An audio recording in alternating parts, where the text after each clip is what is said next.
नमस्कार, आप सभी का चैनल नॉलेज एक्सप्रेस में स्वागत और अभिनंदन। आज हम काव्य सौंदर्य के तत्वों में से मुख्य तत्व रस को पढ़ेंगे।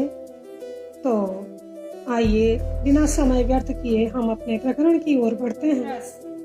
रस शब्द की उत्पत्ति रस्यते असो इति रसा के रूप में की गई है, अर्थात जिसका आस्वादन किया जाए, जिसको चखा जाए वही रस है। परंतु साहित्य में रस को हम इस प्रकार परिभाषित करते हैं, किसी कविता, कहानी आदि साहित्य को पढ़कर या सुनकर हृदय में जो आनंद की अनुभूति होती है उसे रस कहते हैं।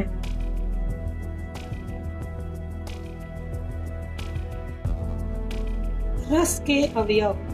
रस के 4 अवयव हैं: स्थायी भाव, विभाव, अनुभाव, संचारी भाव। पहला है स्थायी भाव। स्थायी भाव प्रत्येक मनुष्य के चित्त में 9 स्थायी भाव वासना रूप में स्थित रहते हैं। ये सुसुप्त अवस्था में सदा विद्यमान रहते हैं। जब इनके सन्मुख रस की सामग्री प्रकट होती है तो ये क्रियाशील हो उठते हैं। इनकी संख्या 9 है। विभाव भाव जागृत करने वाले कारकों को विभाव कहते हैं। ये 2 प्रकार के हैं: आलम्बन विभाव, उद्दीपन विभाव। अनुभाव आश्रय की चेष्टाओं को अनुभाव कहते हैं। इनसे सूचना मिलती है कि आश्रय के हृदय में विशेष अनुभूति क्रियाशील हो चुकी है या नहीं। और चौथा है संचारी भाव। संचारी भाव को ही व्यभिचारी भाव कहते हैं। संचारी भाव भी प्रत्येक मनुष्य के मन में उठने गिरने वाले मनोभाव होते हैं। ये स्थायी न होकर क्षणिक होते हैं। इनकी स्वतंत्र सत्ता नहीं होती।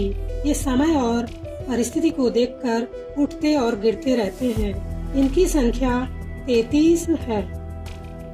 रसों की संख्या 9 है। कुछ विद्वानों ने इनकी संख्या 11 मानी है। भक्ति तथा वात्सल्य रस को भी रसों की श्रेणी में लाया गया है। पहला रस है श्रृंगार रस। श्रृंगार रस का स्थायी भाव रति है। रति का अर्थ होता है प्रेम। इसकी परिभाषा है: नायक और नायिका के मन में स्थित रति या प्रेम जब रस की अवस्था को पहुंचकर जब आस्वादन के योग्य हो जाता है तो श्रृंगार रस कहलाता है। श्रृंगार को रसों का राजा रसराज भी कहा जाता है। श्रृंगार रस 2 प्रकार के हैं: संयोग श्रृंगार, वियोग श्रृंगार।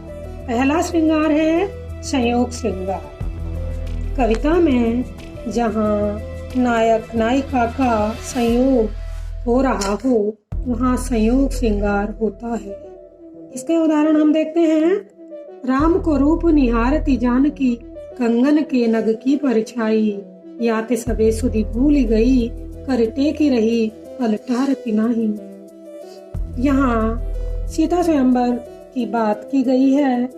सीता स्वयंवर के समय राम के सौंदर्य को सीता अपने कंगन के नग में देख रही थी। वह राम के सौंदर्य में इस प्रकार डूब गई थी, खो गई थी कि वो अपने हाथ को पलटा नहीं रही थी। आइए स्पष्टीकरण देखते हैं। इस पद में स्थायी भाव रति है, राम आलम्बन है, सीता आश्रय है, नग में पड़ने वाला राम का प्रतिबिंब उद्दीपन है। उस प्रतिबिंब को देखना, हाथ टेकना अनुभाव तथा हर्ष एवं जड़ता संचारी भाव है।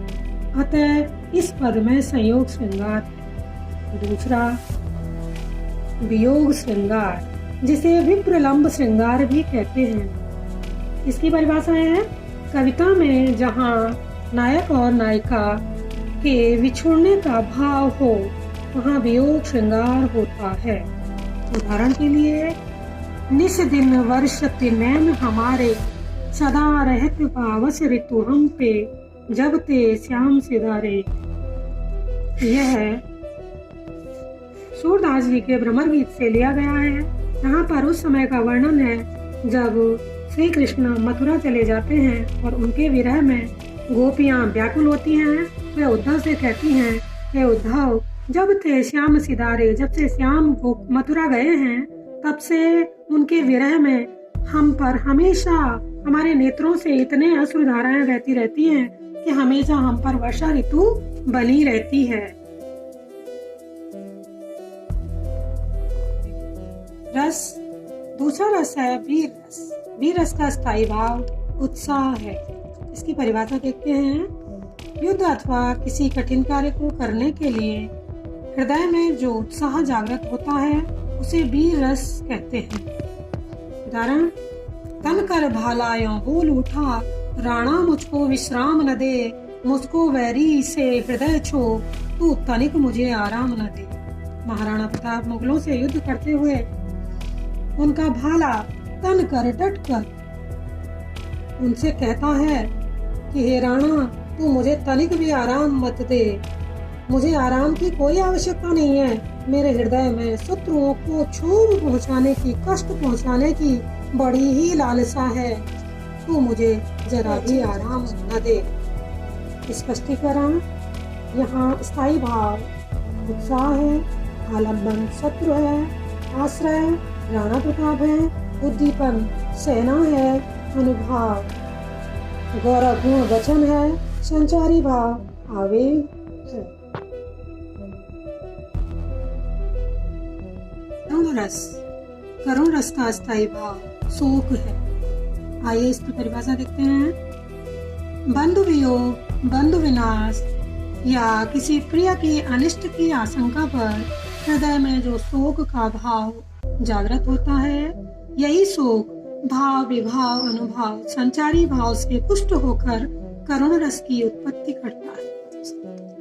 उदाहरण, जथा पंख विनु खग अति दीना, मनि विनु फनि करिवर करलहीना, अस मन जीवहि बंधु बिनु तोहि, जो जड़ देव जियावहि मोहि।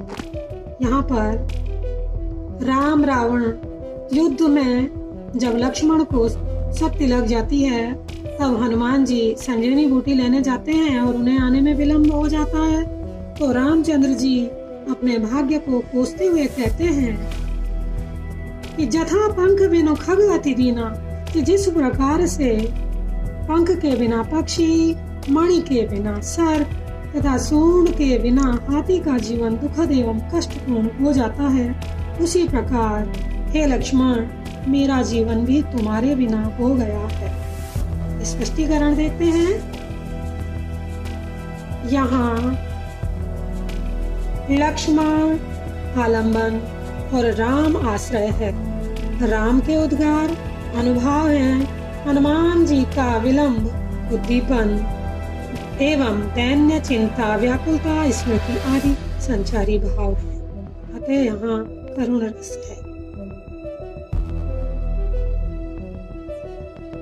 हास्य रस, हास्य रस का स्थायी भाव हास होता है। हास का अर्थ है हंसी। परिभाषा देखते हैं। विकृत वेशभूषा, वाणी, चेष्टा आदि को देखकर हमारे हृदय में जो विनोद का भाव जागृत होता है वह हास कहलाता है। यही हास भाव विभाव अनुभाव तथा संचारी भाव से पुष्ट होकर हास्य रस की उत्पत्ति करता है। उदाहरण है, हाथी जैसी देह है, गैंडे जैसी खाल, तरबूज जैसी खोपड़ी, खरबूजे से गाल। यह इसे पढ़कर ही प्रतीत हो रहा हंसी आ रही है। लग रहा हाथी जैसा शरीर है और गैंडे जैसी कठोर खाल है, चमड़ी इस तरह की कठोर है और जिसका सिर तरबूजे के समान है और खरबूजे जैसे मोटे मोटे गाल हैं। ऐसे व्यक्तित्व को देखकर ही हंसी आ जाए। स्पष्टीकरण है, मोटापा लंबन है, आकार का फैलाव उद्दीपन है। अतः यहाँ हास्य रस है। वीडियो के माध्यम से आज हमने रस के अवयव, श्रृंगार रस तथा उसके भेद, वीर रस, करुण रस, हास्य रस को पढ़ने का प्रयास किया। जिस किसी को समझ में कोई बात नहीं आई हो, उससे मेरा अनुरोध है कि वो कमेंट्स बॉक्स में कमेंट्स लिखकर हमें सूचित करने की कृपा करें, ताकि हम अपने आने वाली वीडियो में उस कमी को दूर करने का प्रयास कर सकें।